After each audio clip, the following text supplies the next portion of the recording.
Did you know churches lose more money to fraud every year than they give away in global foreign missions?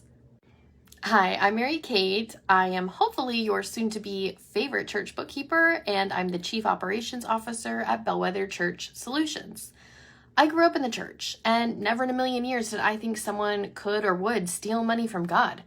How does that even happen? Turns out that fraud and embezzlement within the church is actually extremely common, affecting 1 in every 3 churches. According to the Center for the Study of Global Christianity, if trends continue at the rate they're going, churches will experience $170 billion of fraud per year by 2050. It is our responsibility to be good stewards of the resources that God has given our church. So if you're in church leadership, or even if you just attend a church, these statistics can be really alarming. What are we supposed to do? This may surprise you, but the number one deterrent against fraud is not the fact that you're going to have to answer to God someday for stealing from the church, or the fact that you could go to jail. The number one deterrent is actually just the fear of being caught. That may sound strange, but it can work in our favor.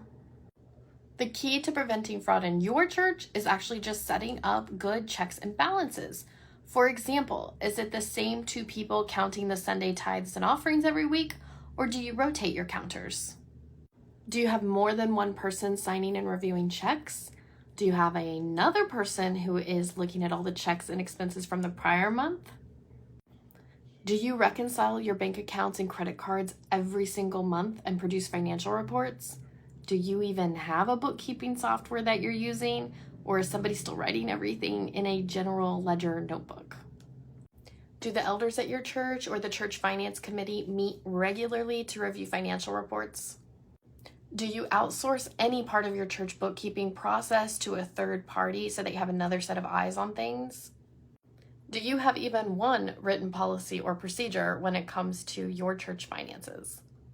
This all may feel a bit overwhelming, but it's super important to be aware so you don't end up as one of the 3 churches experiencing fraud and embezzlement today. For more information, a great place to start is the Bellwether Church Solutions blog. We do have a whole section of blog posts about embezzlement.